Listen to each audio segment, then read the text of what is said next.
আব্দুল মান্নান বিয়া কলেজের সুপ্রিয় শিক্ষার্থীবৃন্দ, তোমাদেরকে অভিনন্দন জানিয়ে আজকে ক্লাস শুরু করছি। আজকে বাংলা বিভাগের সম্মান প্রথম বর্ষের বাংলাদেশ এবং বাঙালির ইতিহাস ও সংস্কৃতি বিষয়ের একটি ক্লাস করব। প্রথম ক্লাসের ব্যাপক সাড়া পাওয়ার পর আজকে তোমাদের আবার আমি আরেকটি ক্লাসের আয়োজন করেছি। আমরা আজকে খুব ইম্পর্টেন্ট একটি ক্লাস করব। আমরা জানি যে সংস্কৃতি ছাড়া মানুষ বাঁচতে পারে না। প্রত্যেকটা মানুষেরই সংস্কৃতি প্রয়োজন। সংস্কৃতি কী, সংস্কৃতির বৈশিষ্ট্য কী, কোন কোন বিষয়গুলো আমাদের সংস্কৃতি, সেই বিষয়গুলো আমাদের জানা জরুরি। সেই ধারাবাহিকতায় আজকে আমরা পড়ব বাঙালির ইতিহাস ও সংস্কৃতি চ্যাপ্টারের একটি গুরুত্বপূর্ণ প্রশ্ন,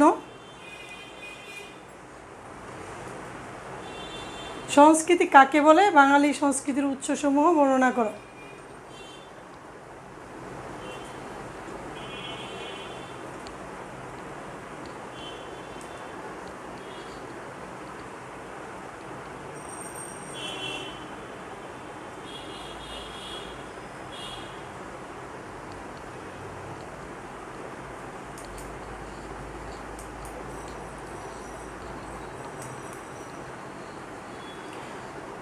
আমরা জানি সংস্কৃতি মানব জীবনের সঙ্গে সম্পর্কিত, কারণ মানুষ ব্যতীত অন্য জীবের সংস্কৃতি নেই। প্রাণহীন মানবেতর প্রাণী এবং উদ্ভিদের সংস্কৃতি গড়ে ওঠেনি, অর্থাৎ এদের সংস্কৃতি বলে কিছু নেই। এই জন্য ডক্টর ওয়াকিল আহমদ বলেন, সংস্কৃতি এমন একটি রূপ যা শুধু জীবন সম্পৃক্ত হলেই তার স্বরূপ প্রকাশ পায় না।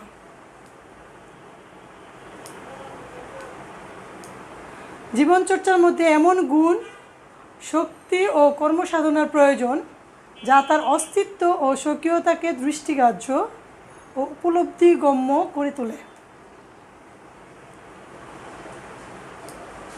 বাংলা লোক সংস্কৃতি, বাংলা একাডেমি, 1974। অন্য জীবের সংস্কৃতি বলে পণ্ডিতেরা উচ্চারণ করেছেন মানুষ হিসাবে মানুষের আসল পরিচয় তাহার সংস্কৃতি।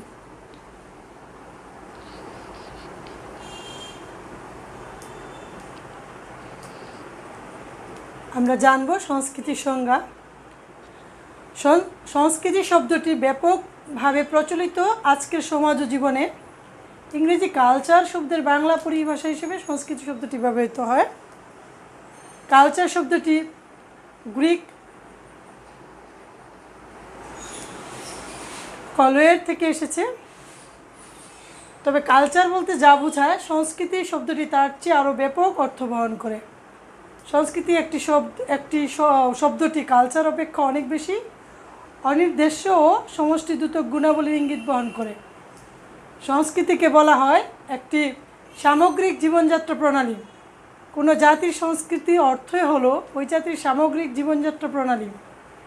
এর মধ্যে পড়ে ধর্ম, সাহিত্য, শিল্পকলা, সমাজবোধ, জীবন দর্শন, এসব কিছুই।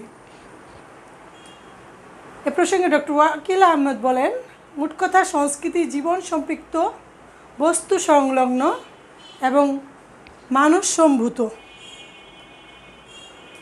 সংস্কৃতি একাধারে জীবনযাত্রার নিয়ম পদ্ধতি যথা আচার ব্যবহার, রীতিনীতি, উৎসব অনুষ্ঠান,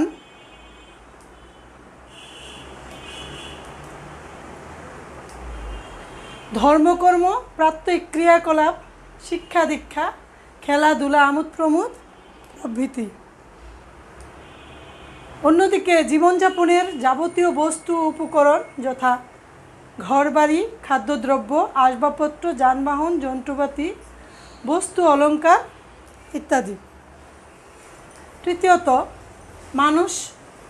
মান সফল যথা সাহিত্য, সঙ্গীত, চিত্রকলা, মূর্তি, স্থাপত্য, ভাস্কর্য, দর্শন, বিজ্ঞান প্রভৃতি। এসব কিছুর সমন্বয়ে হলো সংস্কৃতির সাধারণ পরিচয়। আমরা সংস্কৃতি সম্পর্কে কয়েকজনের প্রামাণ্য সংজ্ঞা দেখব। এডওয়ার্ড টেইলর তার প্রিমিটিভ কালচার গ্রন্থে বলেছেন, culture is that complex whole which includes knowledge, belief, art, morals, law, custom and any other capabilities acquired by man as a member of society. অর্থাৎ সমাজের সমষ্টিগত জ্ঞান, বিশ্বাস, কলা, নৈতিকতা, রীতিনীতি, আইন, মানুষের অর্জিত বিভিন্ন অভ্যাস ও দক্ষতা সব কিছুরই জটিল মিশ্র রূপ হলো সংস্কৃতি। সমাজবিজ্ঞানী কার্লাইল বলেছেন, the great land of culture is let each become all that he was created capable of being. অর্থাৎ মানবিক সত্তার পূর্ণাঙ্গ বিকাশ তথা তার জন্য সাধনার নামই সংস্কৃতি। তবে নিছক সাধনা কিন্তু সংস্কৃতি নয়। সংস্কৃতি হচ্ছে যা ইতিমধ্যে সাধন ক্রিয়ার অর্জিত এবং তার ফলাফল প্রতিফলিত।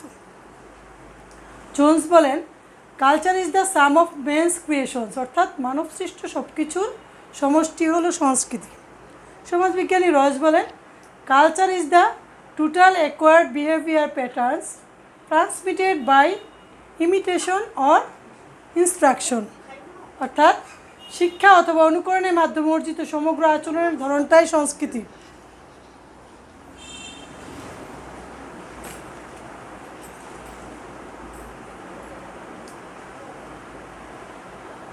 কার্ল মার্কস বলেছেন, অর্থনৈতিক ভিত্তির উপর প্রতিষ্ঠিত উপরিকাঠামো সুপারস্ট্রাকচারই হচ্ছে সংস্কৃতি। নৃবিজ্ঞানী মেলিনস্কির মতে, মানুষের এমন সব কর্মই সংস্কৃতি যার মাধ্যমে সে তার উদ্দেশ্য সাধন করে।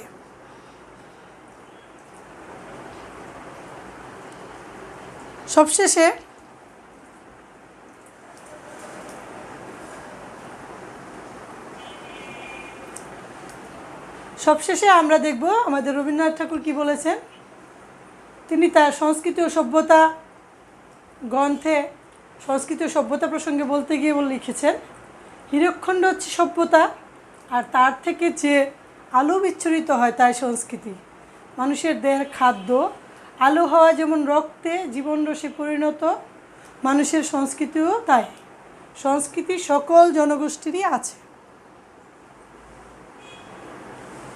তো এসব সংজ্ঞার আলোকে আমরা বলতে পারি, সংস্কৃতি ছাড়া মানুষের জীবন অকল্পনীয়। জীবনের সাথে সংযোগ আছে জীবিকা, সমাজ, ধর্ম, শিল্প ও সাহিত্যের কথা। কাজেই বলা যায়, মানব সমাজ তথা জনগোষ্ঠীর যাবতীয় কর্মকাণ্ডকে কেন্দ্র করে গড়ে উঠেছে মানুষের সংস্কৃতি।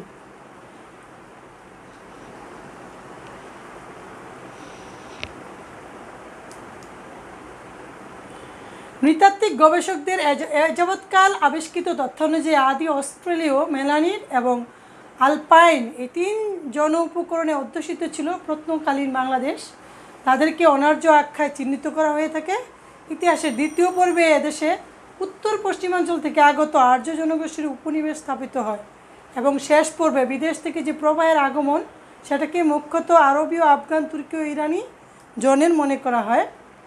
আনুমানিক 3000 বছরে এভাবে এই ভূখণ্ডে একটি সংকর জনগোষ্ঠীর উদ্ভব ও বিকাশ সাধিত হয়। শতাব্দীর পর শতাব্দী পালাবদলে বহির্বাংলা থেকে বিচিত্র রক্ত, ভাষা, ধর্মবিশ্বাস, সংস্কার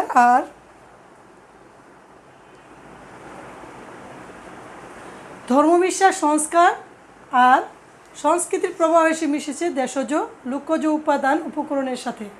এই প্রক্রিয়া খুব সহজে সম্পাদিত হয়েছে এমন নয়। সংঘাতে সমন্বয়ে ক্রিয়ায় প্রতিক্রিয়া অবশেষে গড়ে উঠেছে নতুন সংস্কৃতি। বাংলাদেশের ভূখণ্ডে সংকর জনগোষ্ঠীর সংকর সংস্কৃতি। শত সহস্র বছরের অপর প্রান্তে দাঁড়িয়ে বাঙালিকে সেই সংস্কৃতিরই ঐতিহ্য স্মরণ করতে হবে।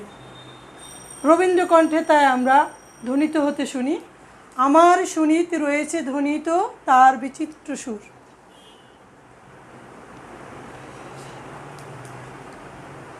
আমরা এবারে বিস্তারিত জানব বাঙালি সংস্কৃতির উৎসসমূহ। বাঙালি সংস্কৃতির উৎসগুলো কি সেই ব্যাপারে আমরা বিস্তারিত আলোচনা করব। অস্ট্রিক, দ্রাবিড়, মঙ্গোলীয়, জ্ঞানবিজ্ঞান, তত্ত্ব ও মনন বাঙালি সংস্কৃতির প্রধান উৎস। বাঙালির মননে এবং আধ্যাত্মিক বুদ্ধিতে সাংখ্য, যোগ ও তন্ত্রের প্রভাব বরাবর প্রবল রয়েছে। সর্বপ্রাণবাদে এবং জাদুতে তার আস্থা ও অবচেতন ও নিঃসঙ্গ মনে ক্রিয়াশীল থেকেছে চিরকাল। বৃক্ষ দেবতা, নারী দেবতা, পশু পাখি দেবতা, দেহচর্চা ও জন্মান্তরে বিশ্বাস তাদেরই সৃষ্টি। সভ্য বাঙালির অস্ট্রিক মঙ্গলীয় জ্ঞাতি, পার্বত্য অরণ্য, কৌমকুল, সাঁওতাল, উরাং, রাজবংশী, গারো, হাজং, খাসিয়া, মণিপুরী, লুসাই, নাগা, মিজু, খুমি, ত্রিপুরা, মুরং এবং কুকি প্রভৃতির মধ্যে যেসব নিয়মনীতি চালু রয়েছে তাদের অনেকগুলো সামান্য রূপান্তরে সভ্য বাঙালির প্রথা সিদ্ধ আচারে রয়ে গেছে। আমাদের ঘরোয়া ও সামাজিক অনেক আচার অনুষ্ঠানে মৃত সৎকারে আদিম রীতিনীতি ছিটিয়ে ফোটা এখনও পাওয়া যায়। জৈন, বৌদ্ধ, ব্রাহ্মণ্য, খ্রিস্ট ধর্ম এবং ইসলাম গ্রহণ করেও বাঙালি তাদের আদিম ঐতিহ্য কখনো সম্পূর্ণভাবে পরিহার করতে পারেনি। তাই গাছের মধ্যে বট, তাল, তুলসী, পাখির মধ্যে কাক, শকুন, শালিক প্রভৃতি, পশুর মধ্যে গাভী, শিয়াল, সরীসৃপের মধ্যে সাপ, টিকটিকি, নৈসর্গিক তিথি নক্ষত্র, দিনক্ষণ, মাস, অশরীরী ভূতপ্রেত, পিশাচ, ডাইনি প্রভৃতি বাঙালির চেতনায় রোগের চিকিৎসায়, শুভাশুভ চিন্তা এবং সিদ্ধি সাফল্য কামনায় আজও উপযোগিতা হারায়নি। নৈতিক সামাজিক জীবনে গোত্রবিবাহ, বহুবিবাহ, বাল্যবিবাহ, বিধবা বিবাহ, ত্যাগ, তালাক প্রভৃতি বিধিনিষেধ আদিম। গোত্রপতি, সমাজপতি, গৃহপতির দাপট আজও নিম্নতর সমাজে অবিলুপ্ত। গুরুবাদ এবং যন্ত্রগুপ্তি সর্বসমাজে আজও প্রবণ। হাতিয়ারের মধ্যে লাঙল, ফাল, দা, দড়ি, মই, কোদাল, বর্ষা, চুপড়ি, আসবাবের মধ্যে হাড়ি, সরা, পাতিল, ঝিনুক প্রভৃতি, নেশার মধ্যে গাঁজা, ধেনুমদ, সিদ্ধি প্রভৃতি, ফলমূলের মধ্যে ধান, বেগুন, ঝিঙ্গা, তাম্বুল, তেঁতুল প্রভৃতি অস্ট্রিক দ্রাবিড় মঙ্গোলীয় বাঙালির আবিষ্কৃত। প্রিয় শিক্ষার্থী, কড়া, পণ, গণ্ডা, গণনা এইসব পদ্ধতিগুলো অস্ট্রিক। এমনকি কয়েকশত শব্দ ঢিল, ঢাক, ঢোল, খাড়ি, খোঁটা প্রভৃতিও অস্ট্রিক সংস্কৃতির স্মারক। এই সমস্ত কিছু ছাড়াও আমরা দেখব, এসব ছাড়াও ধর্মমত সূত্রে, প্রশাসনিক ব্যবস্থা পদ্ধতির সূত্রে বিদেশি জ্ঞান ও চিন্তা এবং বিদেশে আবিষ্কৃত উদ্ভূত দ্রব্য এবং ভাবনা চিন্তার নাম ও ব্যবহার সম্পৃক্ত আচার সংস্কৃতির অনুসৃতির মাধ্যমে বাঙালির সংস্কৃতিকে ঋদ্ধ ও রূপান্তরিত করেছে। যেমন জৈন বৌদ্ধ শাস্ত্রীয় চিন্তা চেতনা এবং আচার আচরণ একসময় জৈন বৌদ্ধ বাঙালির প্রাত্যহিক জীবন নিয়ন্ত্রণ করেছে। পরবর্তীকালে ব্রাহ্মণ্য শাস্ত্র ও জীবন দর্শন কিংবা ইসলাম এবং খ্রিস্টান শাস্ত্র তেমনইভাবে যথাক্রমে হিন্দু, মুসলিম ও খ্রিস্টান জীবন প্রভাবিত করেছে। বস্তুত শাস্ত্রীয় বিধিনিষেধ মানুষের সাংস্কৃতিক জীবনের প্রায় 50% নিয়ন্ত্রণ করে, বিশ্বাস রূপে, সংস্কার রূপে এবং ঘরোয়া সামাজিক আচার আচরণ রূপে। কাজেই বাঙালি নির্বিশেষে অভিন্ন মানস নিয়ন্ত্রণ করে অভিন্ন মানস সংস্কৃতি বলে চিহ্নিত করার মতো কদাচিৎ কিছু মেলে। তবু সাধারণভাবে কিছু আদিম বিশ্বাস, সংস্কার, রূপান্তরে তথা ধর্মীয় হিন্দু মুসলিমের মধ্যে বৌদ্ধ যুগের ও বৌদ্ধ ঐতিহ্যের কিংবা অস্ট্রিক মঙ্গোলীয় ঐতিহ্যের রেশ আমরা দেখতে পাই। অতএব ব্যবহারিক জীবনে বিভিন্ন অঞ্চলেরও ধর্মমতবাদীদের আচরণে জীবিকার ক্ষেত্রে আপাত অভিন্নতা থাকলেও মানুষ ক্ষেত্রে তথা জীবন ভাবনা এবং জগৎ চেতনার ক্ষেত্রে সাম্প্রদায়িক পার্থক্য থেকে যাচ্ছে। প্রিয় শিক্ষার্থী, আমরা দেখব আমাদের যে সমাজ, জীবন, ধর্ম সব জায়গায় সংস্কৃতি ওতপ্রোতভাবে মিশে আছে। আসলে সংস্কৃতিটা কি? সংস্কৃতি হলো আমরা যা করছি তাই, আমাদের আচার আচরণ, ব্যবহার, খাদ্যাভ্যাস, চলাফেরা, পোশাক পরিচ্ছদ এইসব, এবং এগুলো প্রাচীনকাল থেকে আজকে পর্যন্ত চলে আসছে। সেই ধারাবাহিকতাটাই এখানে বলা হচ্ছে।